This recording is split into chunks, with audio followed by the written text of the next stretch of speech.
You're listening to Too Much on Her Plate, the podcast for smart, busy women who are tired of running on the hamster wheel and are ready to create freedom from overeating and emotional eating. I'm your host, clinical psychologist, author, and a smart, busy woman too, Dr. Melissa McCreary. Welcome back to the podcast. And if you're a first-time listener, welcome. I'm so glad you're here. Today, I want to talk with you about something that you might think goes together: overeating and feeling satisfied. Our first thought is usually that these two things are inextricably linked. We overeat so we can feel satisfied, right? But is this true? Or is it a trick that your thinking and your habits are playing on you? Today, let's talk about this. Let's start with a food that you tell yourself you love to eat a lot of. And since it's the holiday season when I'm recording this, I'm going to go with cookies. Let's go with cookies. How many cookies equal a delightful, satisfying experience? Now, I'm assuming you like cookies, and it's, like I said, definitely becoming the season for all things cookie. If not, then just replace cookie with any food that you adore overeating. So what's the answer that pops into your head? How many cookies are delightful? How many cookies? The way your brain tackles this question can be fascinating. So be curious and be compassionate. Be kind to yourself. Just ask the question. No shoulds, no expectations, no food rules. How many cookies equals a delightful experience? I've had this conversation before, and here's what I've seen happen. For many people who have spent time in battles with food and the scale and overeating, the answer comes it comes quickly, almost reactively, right? And the answer is, my delightful experience is as many cookies as I want. It's delightful when I can eat as many cookies as I want. I want all the cookies. And your inner voice might joke with you, or it might not even be a joke, with, saying, there are never enough cookies. What do you mean, how many cookies? There are never enough.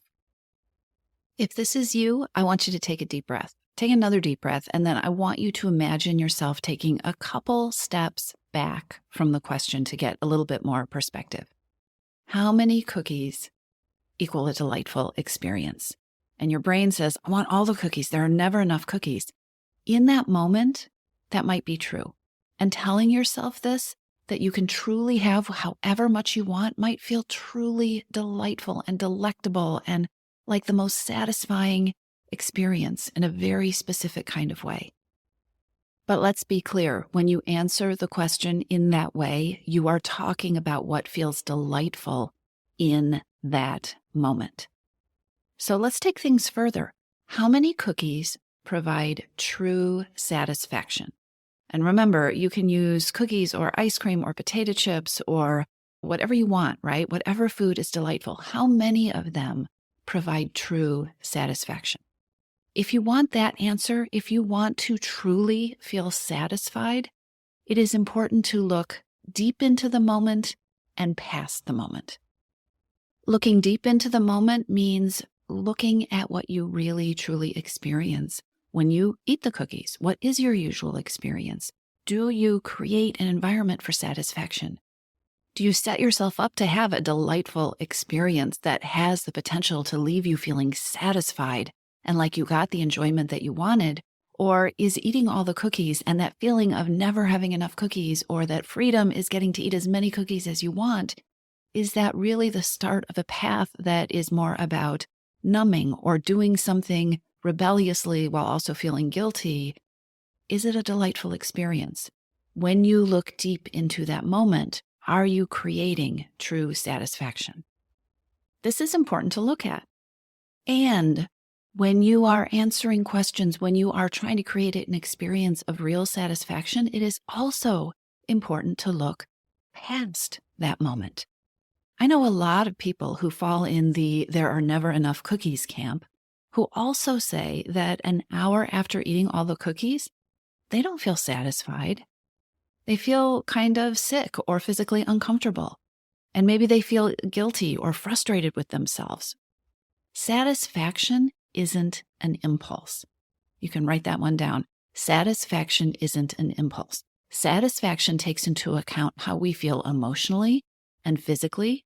Satisfaction includes the consequences that we create for ourselves, whether they are pleasure or satisfaction or fullness or disappointment, or even something else entirely. It might seem silly and trivial on the surface, but this is a question worth asking.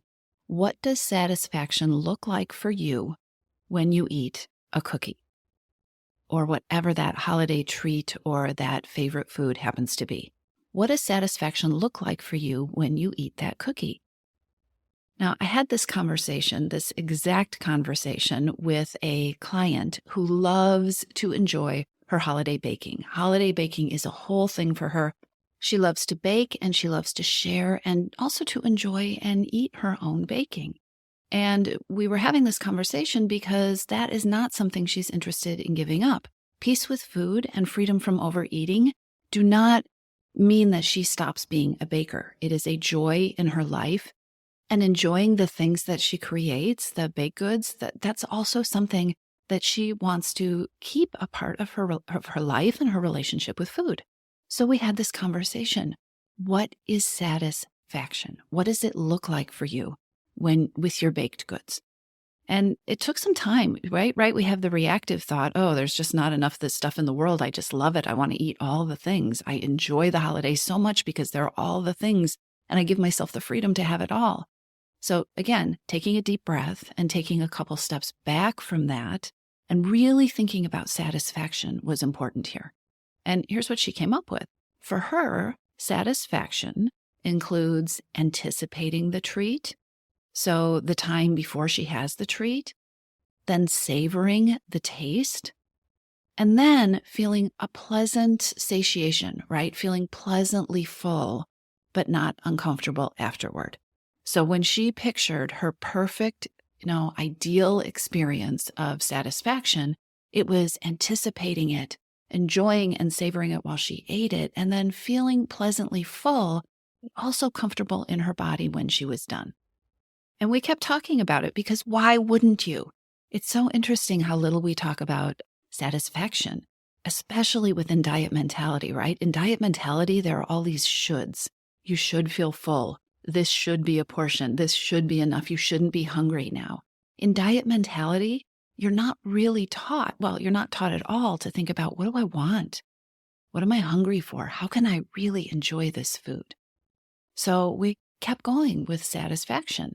Satisfaction for this particular client means still enjoying what she ate. It means feeling energized. It means feeling comfortable for the rest of the day. Not feeling overstuffed and lethargic or feeling that blood sugar, madness that can happen when you eat too many cookies or baked goods to feel satisfied. This conversation about satisfaction was really powerful for her because, a couple of different things. First, she realized she didn't know right away. She had to stop and think about what was satisfying, what was truly a delightful experience with her baked goods. And the second thing that she realized as she got this clarity was that she had not been getting real satisfaction from this food that she loves, that she'd been eating it. She hadn't been fully enjoying it. In fact, she'd been kind of numbing out and eating it quickly because she felt so guilty and all these other thoughts that were going on. And then she was eating more of it than felt physically comfortable. She was not creating the satisfaction, which was what she really craved. And, she's not alone in this. It is so common. And that's why I started this episode the way that I did, because we tell ourselves that overeating and satisfaction go hand in hand. We tell ourselves that overeating is doing this fabulous thing for ourselves because it's allowing us this satisfaction, maybe for food, maybe for the delicious holiday treats or the baked goods, maybe for things, our hidden hungers that we aren't getting in our life and we're using food as a way to compensate for those things. But honestly, most of the time in the years and years and years that I've been doing this work, in the years and years and years I've been talking to people about overeating and emotional eating, and when I look at my own eating habits, overeating and satisfaction do not tend to go together. In fact, it's often the opposite. So back to my client, she asked herself these questions. She really thought about what were the ingredients for satisfaction and how many cookies, back to that original question, how many cookies create a truly delightful, satisfying experience? With the clarity that she pulled together for herself, and again, everybody's answer is different, but here's what she came up with when she thought about the anticipating and the savoring and the pleasant feeling of fullness that wasn't too full and what she wanted with her energy and comfort for the rest of the day. She decided that satisfaction usually came with one or two, or sometimes one and a half, she said, cookies. So my client took this new information, this clarity about 1 to 2 cookies being that range of true satisfaction, and she decided to experiment with that. What would it be like to enjoy her baked goods within that cocoon, within that framework of what felt truly satisfying? And remember, it wasn't just about or only about the amount of the cookies. It was about allowing herself to anticipate having the cookies. And, part of that was taking away the guilt and the self-blame. It was permission to anticipate them with joy and interest and permission to fully taste them instead of telling herself she shouldn't be eating them while she's eating them as quickly as possible so she doesn't register that she's eating them. It is allowing herself, a part of this recipe is allowing herself to notice when she is comfortably full. So she decided to experiment with that. And how interesting is it? I think it is fascinating how often we have to create a situation, a deliberate situation where we stop and pay attention in order to find out how much food really feels good. Overeating and satisfaction don't go hand in hand. Being present with your eating is what creates satisfaction and is what allows you to create that experience, that delicious, enjoyable experience with food. Do you know how many cookies or whatever the treat is? Do you know how many of them create that experience for you? And do you know the other ingredients that need to go into that experience to give you the kind of satisfaction that would bring you joy and delight? I have a group program called Your Missing Piece where we focus on ending habits of overeating and emotional eating. And there was a group member in that program who shared a idea that I absolutely love around this idea of satisfaction. She calls it, I love what she calls it. She calls it a ceremony of pleasure. She is also a baker who loves the traditional family treats that she creates this time of year. And she decided, you may have noticed, so she's already called this thing a ceremony of pleasure. She has a way with words. And she decided, you know what, Melissa, I want to bake my cake and eat it too and have peace with food. So we talked about satisfaction. We took those steps back. What is satisfaction deep in the moment and beyond the moment? And here's what she came up with. For her, satisfaction involves making a clear choice about what and when she's going to eat, which is different from her old pattern, her former pattern of just mindlessly scooping up a little crumb or eating that broken piece of cookie and just eating it because it was there without any thought or with very little thought at all. Satisfaction includes being present and being attentive so that she can savor, really taste the food that she wants to enjoy, that she has worked so hard with these intricate recipes to create. Satisfaction involves choosing, making choices about the moment and the setting that are going to make eating most enjoyable. So she decided that during the holiday season, she wanted to focus on creating these ceremonies of pleasure. And by creating these ceremonies, she is going to honor the food that she eats and honor the experience of eating this beautiful food. We all get to decide what satisfaction looks like for each of us. It's a unique thing. What works for her is sometimes still enjoying the crumbs and those broken off bits. She doesn't want to give that up. But what she decided that it's about putting them on a plate and sitting down with them so she can really have a moment. And that's what she said. She said, I want to have a moment. I want to have a ceremony of pleasure. So here's what I want to leave you with. How many cookies provide you true satisfaction? And what does that satisfaction include for you? What would your ceremony of pleasure look like? What would it look like if you wanted to fully and deeply honor and enjoy your favorite treat? Here's my challenge for you. I want to challenge you to play with these questions this season.